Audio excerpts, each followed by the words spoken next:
नमस्कार, साक्षी news network और आप सभी का स्वागत है। हिंदी उन भाषाओं में शुमार है जो दुनिया में सबसे ज्यादा बोली और समझी जाती हैं। महात्मा गांधी ने कहा था कि हिंदी जनमानस की भाषा है। उन्होंने इसे देश की राष्ट्रभाषा बनाने की सिफारिश भी की थी, लेकिन उनकी सलाह पर गौर नहीं किया गया, बल्कि राजभाषा को राष्ट्रभाषा बनाने का विरोध किया गया। कई ऐसे राजनीतिक दल और नेता हैं जो हिंदी विरोध पर ही अपनी राजनीति चमकाते हैं। बहरहाल, आज देश भर में हिंदी दिवस धूमधाम से मनाया जा रहा है। खासतौर पर इस साल पिछली 2 बार की तरह कोविड के प्रतिबंध नहीं है, इसलिए हिंदी प्रेमियों का उत्साह देखते ही बन रहा है। लोग एक दूसरे को हिंदी दिवस पर सोशल मीडिया के माध्यम से शुभकामना संदेश भेज रहे हैं और हिंदी की मजबूती की दिशा में कदम उठाने का संकल्प भी ले रहे हैं। लेकिन हमें ध्यान रखना होगा कि हिंदी को सिर्फ एक दिन प्यार करने से काम नहीं चलेगा। हमें अपनी स्वभाषा का निरंतर उपयोग करते रहना होगा और इस यात्रा में हमें सभी भारतीय भाषाओं को भी सहभागी बनाना होगा, तभी सुखद परिणाम मिलेंगे। वैसे आज हिंदी दिवस पर जो बधाई संदेश आ रहे हैं, उनमें 2 संदेश खास तौर पर महत्वपूर्ण हैं। पहला है प्रधानमंत्री नरेंद्र मोदी का, जिन्होंने हिंदी को एक नए मुकाम पर पहुंचाया है। प्रधानमंत्री नरेंद्र मोदी ने अपने संदेश में कहा है कि हिंदी ने भारत को वैश्विक स्तर पर विशिष्ट सम्मान दिलाया है और इसकी सरलता व संवेदनशीलता हमेशा लोगों को आकर्षित करती है। हिंदी दिवस पर किए ट्वीट में मोदी ने उन सभी लोगों का दिल से आभार जताया है जिन्होंने देश में सबसे ज़्यादा बोली जाने वाली भाषा को समृद्ध और सशक्त बनाने में बड़ा योगदान दिया है। हिंदी के बारे में प्रधानमंत्री के विचारों की बात करें तो उनका कहना है कि मातृभाषा के रूप में हर राज्य के पास अनमोल खजाना है, उसको हम कैसे जोड़ें और जोड़ने में हिंदी भाषा एक सूत्रधार का काम कैसे करे, उस दिशा में प्रयास करना चाहिए। हर पीढ़ी का दायित्व रहता है भाषा को समृद्धि देना। मेरी मातृभाषा हिंदी नहीं है, मेरी मातृभाषा गुजराती है, लेकिन मैं कभी सोचता हूं कि अगर मुझे हिंदी भाषा बोलना न आता, समझना नहीं आता, तो मेरा क्या हुआ होता। हमारे देश में हिंदी भाषा का आंदोलन किस लोगों ने चलाया? ज्यादातर हिंदी भाषा का आंदोलन उन लोगों ने चलाया है जिनकी मातृभाषा हिंदी नहीं थी। सुभाष चंद्र बोस हो, लोकमान्य तिलक हो, महात्मा गांधी हो, काका साहब कालेलकर हो, राजगोपालाचार्य हो, सबने, यानी जिनकी मातृभाषा हिंदी नहीं थी, उनको हिंदी भाषा के लिए, उसके संरक्षण और संवर्धन के लिए जो दीर्घ दृष्टि से उन्होंने काम किया था, यह हमें प्रेरणा देता है। और आचार्य विनोबा भावे, दादा धर्माधिकारी जी, गांधीयन फिलॉसफी से निकले हुए लोग, उन्होंने यहां तक उन्होंने भाषा को और लिपि को, दोनों की अलग अलग ताकत को पहचाना था। और इसलिए एक ऐसा रास्ता विनोबा जी के द्वारा विचारों से प्रभावित लोगों ने कर डाला था कि हमें धीरे धीरे आदत डालनी चाहिए कि हिंदुस्तान की जितनी भाषाएं हैं, वो भाषाएं अपनी लिपि को तो बरकरार रखें, उसको तो समृद्ध बनाएं, लेकिन नागरी लिपि में भी अपनी भाषा लिखने की आदत डालें। मातृभाषा के रूप में हर राज्य के पास ऐसा अनमोल खजाना है, उसको हम कैसे जोड़ें और जोड़ने में हिंदी भाषा एक सूत्रधार का काम कैसे करें, उस पर अगर हम बल देंगे, हमारी भाषा और ताकतवर बनती जाएगी और उस दिशा में हम प्रयास कर सकते हैं।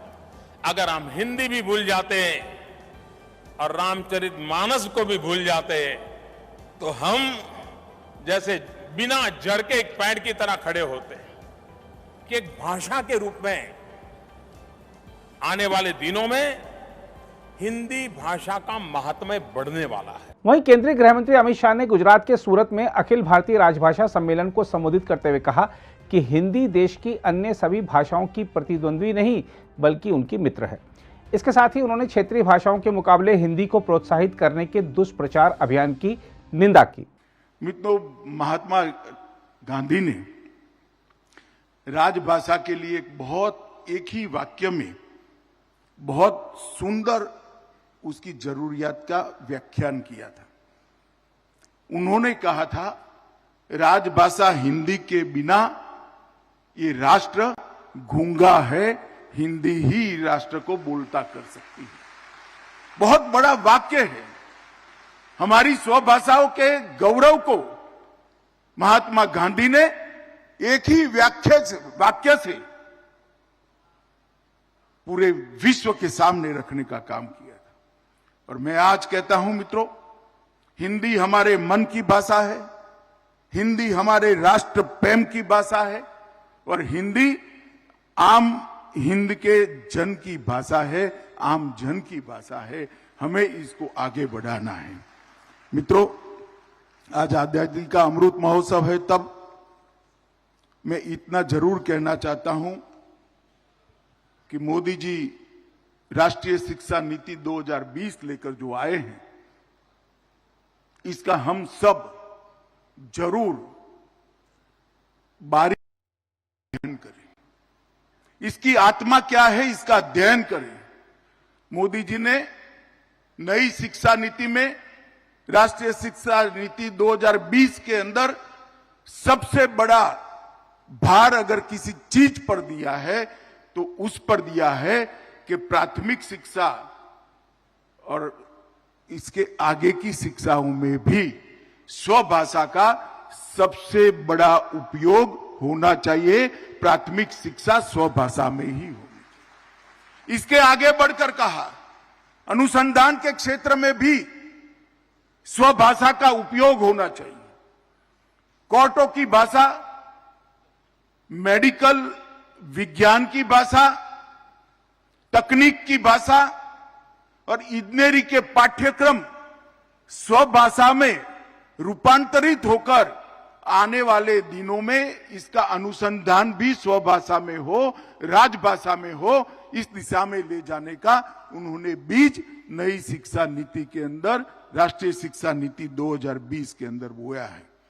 और मित्रों, मुझे भरोसा है कि आजादी का शताब्दी जब ये देश मना रहा होगा, तब ये जो बीज मोदी जी ने 2020 में बोया है, एक वट वृक्ष बनकर इस देश की सभी भाषाओं को पल्लवित कर भाषा के क्षेत्र में भी हमें आत्मनिर्भर बनाएगा।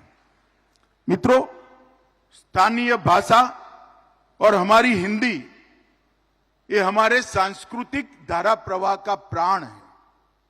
हमारी संस्कृति को, हमारे इतिहास को और आने अनेक पीढ़ियों से हमारा जो साहित्य सर्जन हुआ है, इसकी आत्मा को अगर समझना है तो राजभाषा को सीखना ही पड़ेगा। अगर इसकी आत्मा को समझना है तो हमारी स्थानीय भाषाओं को मजबूत बनाना पड़ेगा। और राजभाषा और स्थानीय भाषा मिलकर पूरे देश के मन में से ये भाषा की लघुता ग्रंथि को जो अंग्रेजों ने निर्मित किया है, उसको उखाड़ कर फेंकने का समय अब आ गया है।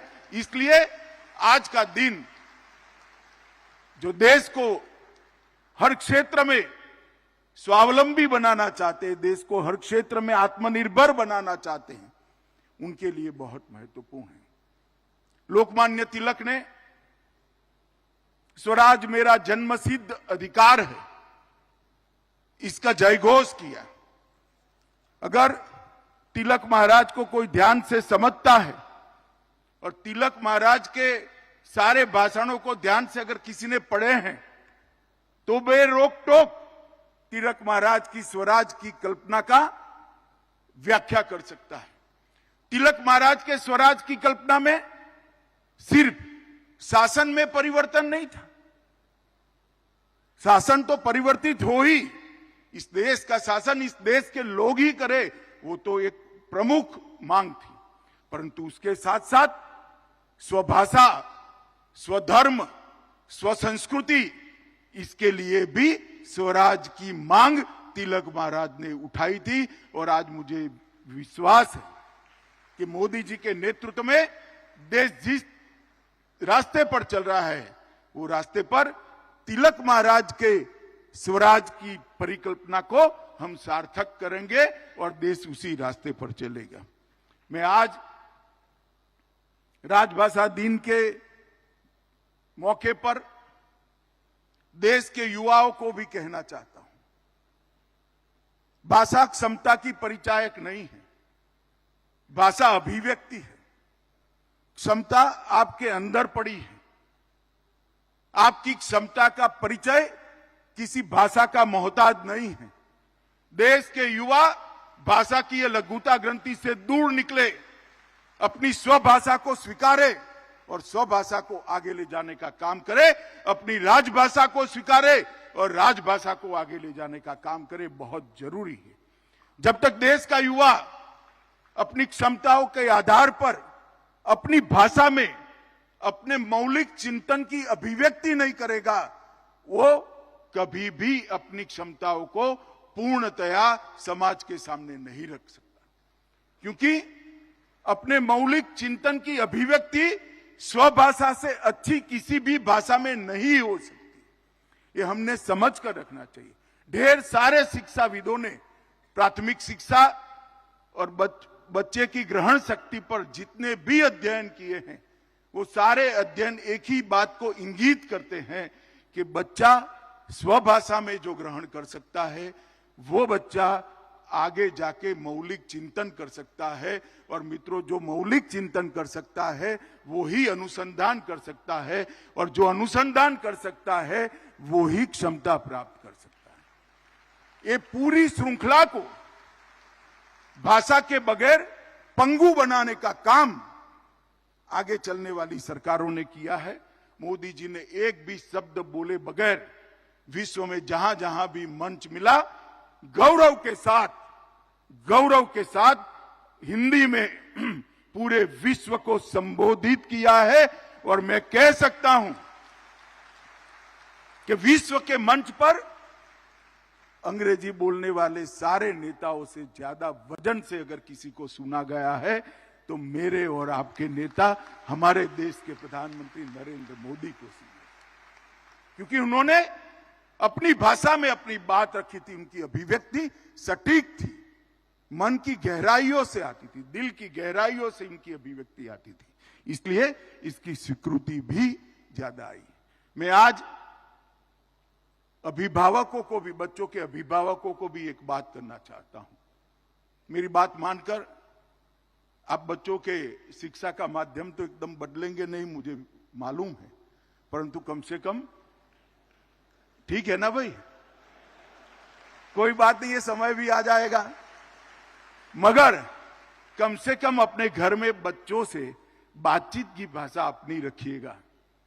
अगर बातचीत के माध्यम से भी राजभाषा सिखा दोगे, बातचीत के माध्यम से भी गुजराती, मराठी, तेलुगु, तमिल, मलयाली सिखा दोगे बच्चों को, तो वो बच्चा अपना रास्ता आगे ले देगा, क्योंकि पूरा देश ही करवट बदल रहा है, तो आपका बच्चा भी इसके साथ जुड़ने वाला है।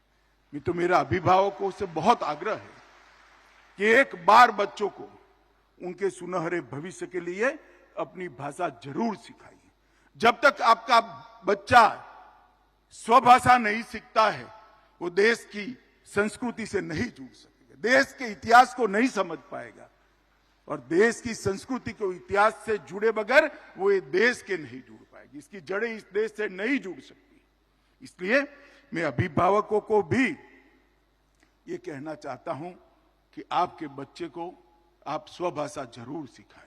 हम आपको बता दें कि गृह मंत्री ने हिंदी के बारे में दुष्प्रचार करने वालों को इसलिए आड़े हाथ लिया है क्योंकि ऐसे लोग समाज में भाषा के नाम पर विद्वेष फैलाते हैं।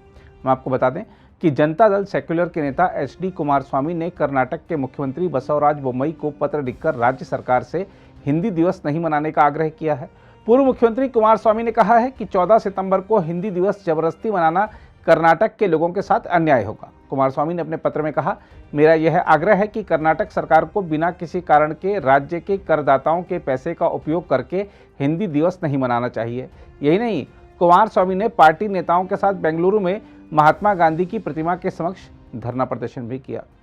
यहाँ यह कहा जा सकता है कि कुमारस्वामी 2 बार मुख्यमंत्री रहे हैं, इसलिए आश्चर्य होता है कि उन्हें यह बात पता नहीं हो कि हिंदी को 14 सितंबर 1949 को राजभाषा का दर्जा दिया गया था, इसलिए इस दिन को हिंदी दिवस के रूप में मनाया जाता है। कुमारस्वामी और उनके जैसी सोच वाले लोगों को पता होना चाहिए कि संविधान सभा ने देवनागरी लिपि वाली हिंदी के साथ ही अंग्रेजी को भी आधिकारिक भाषा के रूप में स्वीकार किया था 1949 में आज ही के दिन संविधान सभा ने हिंदी को भारत की राजभाषा घोषित किया था और पहला हिंदी दिवस 14 सितंबर 1953 को मनाया गया था। तब से यह मनाया जाता रहा है और मनाया जाता रहेगा। अगर आप भी लेना चाहते हैं देश दुनिया की तमाम जानकारी तो आज ही सब्सक्राइब करें हमारे चैनल को। साथ ही नीचे दिए बेल आइकन को जरूर दबाएं ताकि हर अपडेट आप तक पहुंच सके।